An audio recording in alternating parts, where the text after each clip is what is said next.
一刀流居合獅子孫孫うっせえ行こ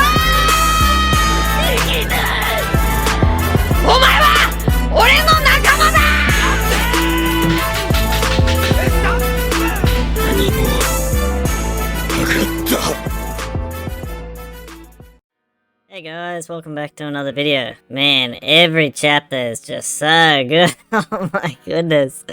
Kuma is Bonnie's dad? Wow. Man, Oda just doesn't stop. Oh, these last chapters, man. Post Wano Oda is the goat. I'm convinced. Oh my goodness.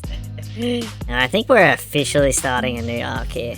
Adventure in the Land of Science, Egghead. Yeah, things are building up. More parties are coming. Like, we've got the Straw Hats, who are now in two groups. We've got Bonnie. We've got, obviously, all the Vegapunks. We've got Egghead. Whatever else may be on the island. We don't know yet. We've got the Navy base nearby and Sword members. Tashigi, the kids from Punk Hazard, who we haven't seen in ages. And now we've got CP0 coming, and a potential long-awaited rematch between Lucci and Luffy. Wow, dude, wow. And then, of course, the Seraphims. Oh, man, this is, yeah. Last chapter, I was wondering if this was going to be a quick stop or an actual big arc, and I'm pretty convinced we're starting a big arc here. Probably not like, you know, Wano length or anything like that, which had tons and tons of build-up pretty much since the time skip, but this is going to be a decent arc, I think, and man, it is so good already. But yeah, the highlight for me is probably this. Like, a lot of people suspected this after the Reverie, and we saw Bonnie crying over Kuma, who was being treated very badly as a slave, and shout out to all those people, they got it right. I myself didn't really predict it at the time. I thought, yeah, you know, maybe, but honestly, I can't remember. It was quite a while ago now, but there you go. This surprised me. Wow. This is awesome. And flicking back to chapter 908, which was that exact moment in the Reverie, this is where we learned that Kuma was also the former king of Sorbet Kingdom, which means that Bonnie is the princess. Or maybe former princess, maybe there was, I don't know, coup d'etat, maybe there's new leadership, I don't know, we don't know the full story. Which is also interesting because that means that Bonnie in this sort of older form when she snuck in, probably looked exactly like her grandma, who was the actual queen of Sorbet Kingdom at one point. Or her mum maybe, I don't know. The other thing that doesn't quite make sense to me with this reveal is that, obviously Kuma's name is Bartholomew Kuma, whereas Bonnie is Jewellery Bonnie. So did Bonnie not take Kuma's last name? I don't know, maybe she kept her mum's name? I don't know, there's still a lot to find out, but man, I am loving the Bonnie addition to the story. Wow. So yeah, I haven't even mentioned it yet, but yeah, so obviously chapter 1062, it took a while for this one to come out today. TCB, we're a little bit late as opposed to the last few weeks where it came out at like, I don't know, 2 a.m. or 7 a.m. Australian time, which was awesome. So this one came out close to 3 p.m. today, unfortunately. But still an excellent chapter, and man, it was worth the wait. So starting off, the chapter cover here, as you can see, Germa's escape from Big Mum's territory with Caesar, and we get a flash over to Chocolate Town. And I was thinking, we've seen Chocolate Town before, right? Like within this chapter cover series, and I'm pretty sure that's where Ichiji and Reiju entered from. Or maybe that was just a trick. I'm not completely sure. But it does say meanwhile, so they're not there at the moment. Because as we see last chapter, they're all flying out with Caesar. So as soon as I saw this, I'm thinking, that's Ice Dude. Is Kuzan, former Admiral Aokiji, in Big Mom's territory? What is he doing here, dude? I know Blackbeard recently went after Hancock. What's going on? Is Blackbeard here now to Caesar territory? Who knows, dude? Who knows? This is crazy. Also, this frozen dude here totally looks like Sabo's dad. Or Stella's dad as well. Or Stelly, I should say. So I thought it was ice at first, and it probably still is ice. I did notice there was a lot of sort of gas-like figures down the bottom here, which made me think it could be Caesar's gas. Like, remember at Punk Hazard, he released that gas explosion and it would also freeze people and kill them. So I thought it might be that, but it does say meanwhile, so I don't think Caesar did that. Look, it still could be, but I think it's, my most confident guess is Ice here, which does suggest Aokiji, which is going to be insane because we haven't seen him since Punk Hazard did. Wow. So yeah, great chapter cover series. Goddamn. And so yeah, what everyone suspected and including myself, I wasn't completely sure. I would have loved if that was the actual Vegapunk, because, you know, goddamn. But no, it is a clone, as many people suspected, and this definitely gets explained in this chapter. But it's pretty cool seeing Frankie so happy, dude. Like, I think he'll get a lot of focus in this chapter. But, you know, I could be wrong. Everyone thought, you know, Wano was going to be Zoro's thing. And dude, look at Sanji here. We were all wondering what he was going to be doing last chapter. He's totally sipping, man. Oh my god. Also, where the hell's Karamo? We saw a glimpse of him last chapter when they, like, all got rescued and they were all drowning. But where is he now? Did someone stuff him back in the barrel? And yeah, this is where Robin immediately, like, aligns with us readers. Man, Robin just got all the facts. Got all the facts. And there we go. Who said this was the main stellar body? The original. So it seems like the original must be an old man. And they cloned themselves into 6 copies. Much like Pain from Naruto. And I mean, who wouldn't want to clone yourself as, like, Hokage, right? So in this chapter we see 3 clones of the 6. So there's the original Vegapunk plus 6, and we sort of see 3 of them in this chapter. One of them we just see the back of, which is the first clone. But yeah, this one's already my favourite. So this one's meant to be like the evil sort of clone, but god damn. You know why I like it. Oh god. Gotta stop simping, man. Gotta stop. So yeah, originally this didn't make sense to me. I was like, if you're just gonna, like, take their crap or beat them anyways, like, why did you save them in the first place? And the answer was because, as we saw last chapter, Vegapunk can't completely control the desires of these weaponized sea beasts. They would have just destroyed the ship, sort of thing, and then Vegapunk wouldn't have been able to get anything. You could argue that the ship would have just sunk, and then Vegapunk could have just gone down and collected the valuables in the sea. Like, gold doesn't deteriorate in water. So it doesn't make complete sense to me. Maybe Vegapunk doesn't want to capture the Straw Hats because then the Navy would, you know, take the valuables. I don't know. So the whole saving thing still doesn't make sense to me. Like, it looked like last chapter the Straw Hats were pretty screwed, to be honest. I was a bit grumpy at how poorly they handled that. They're looking bad. They're looking bad. And this is so cool, dude. Wow. Weaponized sea beast. That's OP. Frankie's loving it. I didn't realize how long Zoro's hair has gotten. Look at those sideburns, dude. Damn. Nami. Better. And yeah, so we get a call from Shaka, who we see in a few pages is the first clone, who I guess they each sort of have a theme, a personality. And Lilith is evil, and Shaka is logic. So, you know, being logical. And absolutely that happens with a very interesting conversation here, where Shaka pretty much says, don't underestimate the Straw Hats. While I agree, like, that's super cool and awesome, yes, they are a Yonko crew, again, they did have a bit of an L last chapter and need to be saved at the same point, but we'll move on from that. And dude, this was a 6 Zoro moment. We don't get too many of these, but I was loving it, dude. Oh my gosh. Don't underestimate them. Look at the swordsman. See how calm he is? He knows you're in range to end you in an instant. God damn, dude. Look at him. Starts sweating a little bit, dude. The same goes for Nico Robin. Look at her. She's already got the arms up. And if you notice, she already had the hands up at the start. She was ready to snap that back. Oh my goodness. And if you haven't noticed in my previous simp videos, Robin is best girl for me. Definite, like, mummy, goddess, queen, whatever you want to call her, top tier. And this is, I ship Zoro Robin. So I was loving this, by the way. As a big Zoro fan, as a big Robin fan. Excellent moment here. Look at Nami. I love seeing her hug Robin. That's so sweet.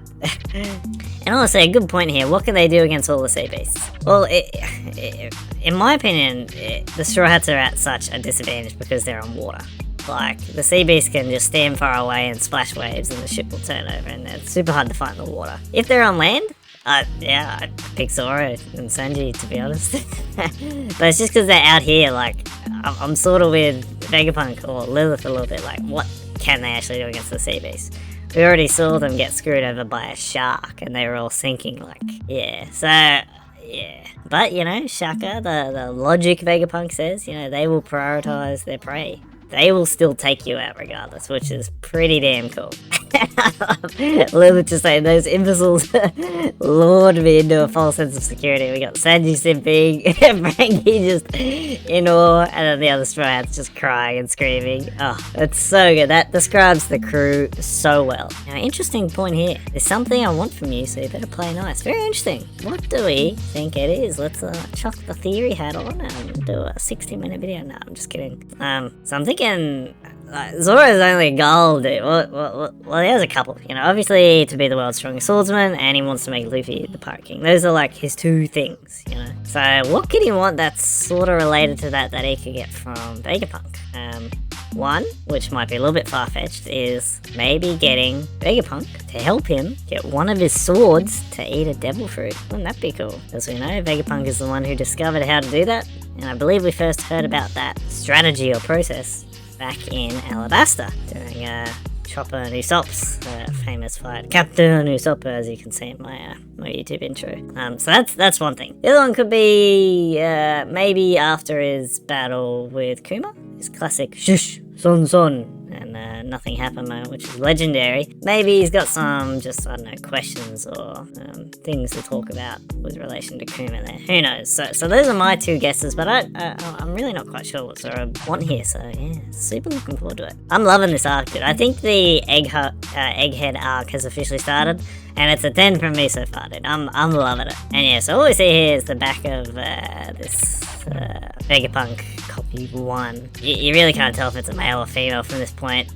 So we've seen 2 so far, including the one we'll see a bit later on, which both appear to be female, although I shouldn't assume, but I am wrongly. Everyone seems pretty confident, Robin and also Rob Lucci later on, plus other people who have talked about Vegapunk, that the original is a man. So perhaps it'll continue with the trend that the 6 copies are all female. You know, who wouldn't want to do that, like I said? But yeah, I guess we'll have to wait and see. But this is cool, dude. I have an interest in that crew. I hope they align. They've got to align now, especially due to what we see at the end of the chapter, but I won't get to that just yet. But yeah, I wonder if Vegapunk's just generally curious, because as we know, Kuma asked Vegapunk to give, or I guess program Kuma an order to defend the Sunny for 2 years, which is pretty damn cool. So yeah, guess we'll see, dude. I'm just super keen and hyped. Like, every chapter is full of information. This probably took me like 40 minutes to read through today, and they always end with me like wanting more and looking forward to the next one. Man, this is why One Piece is my favorite manga, dude. So good, so good. So yeah, we learned Bonnie was here as a kid. Now I'm not sure if Bonnie grew up here. Maybe before Vegapunk took over. We still don't fully know how old Bonnie is, but we have to assume younger than Kuma, who, I don't know, maybe 40. Got no idea. But yeah, so Bonnie was here at some point when she was a kid. This is so bad, dude. Like, now Bonnie does actually explain to them, Kuma's my dad. She says Vegapunk turned my dad into a cyborg. We'll obviously the reveal later, where Luffy will be like, what? Kuma's your dad, sort of thing. But obviously that's not happening right now. This is so bad. Like, she's like, Vegapunk turned my dad into a cyborg, and Luffy's like, oh, so good. And then so bad, he's like, oh, sorry, Buggy. It's funny. Oh, hilarious. And now the next, like, I don't know, 5-6 pages or so, is them just exploring the surface of Egghead, which is so cool and funny. And this, wow, this is already such like a technological advanced arc we're getting into. Like nothing we've seen before in the One Piece world. Like holograms, that hasn't been a thing. You know, an automatic cooking station. It's crazy, dude. And yeah, I love Oda doing this to us. Oh yeah, I forgot, you know, I ran into Sabo, blah, blah, I'll tell Luffy later. Come on, man, tell us now.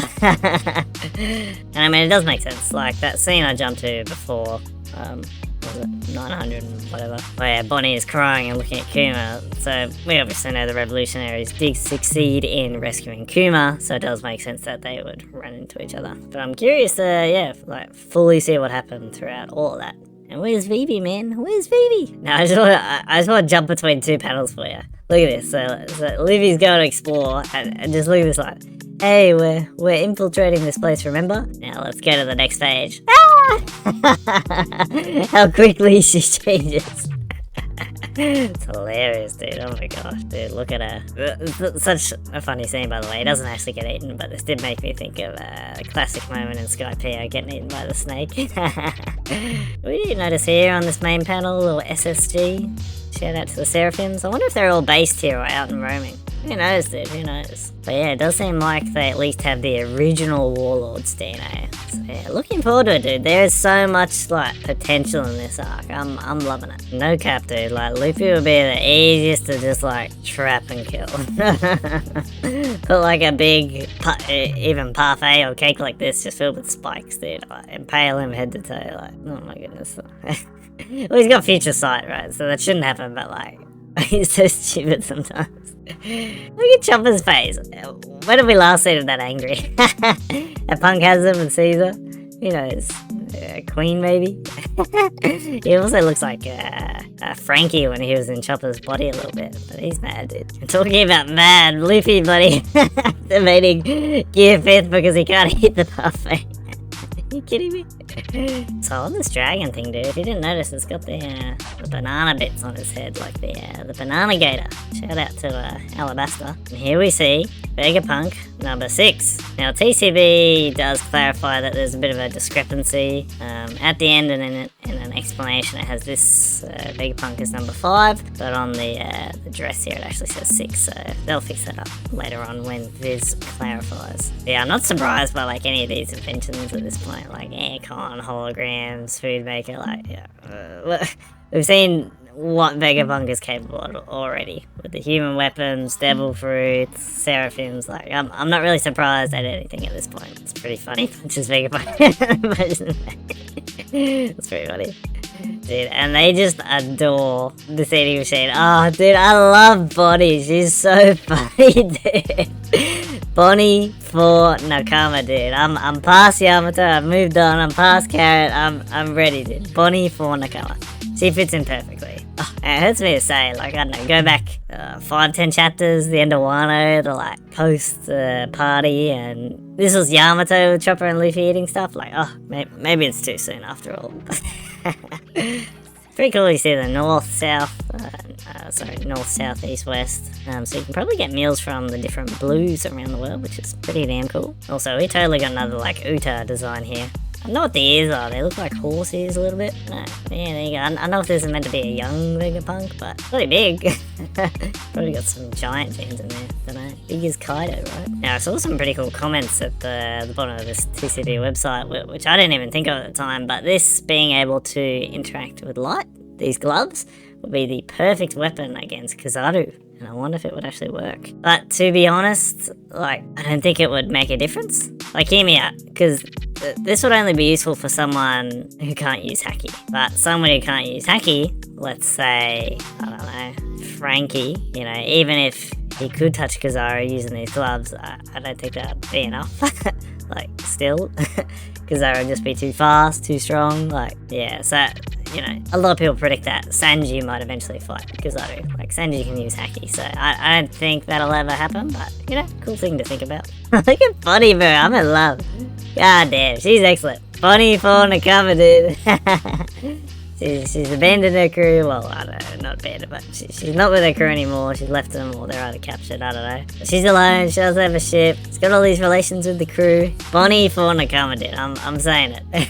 And yeah, so Jinbei finally asked, like, okay, so what are you? I'm Vegapunk. Just like Lilith said before. This could have been the end of the last chapter as well. So yeah, it's got the number 6 here, but could be 5. Either way, we've seen sort of 3 copies in the back of the first copy. And so what we get from this little panel down the bottom, what the hell? That's a total lie. Means that Bonnie has met the original Vegapunk. Very interesting, very interesting. It's pretty funny.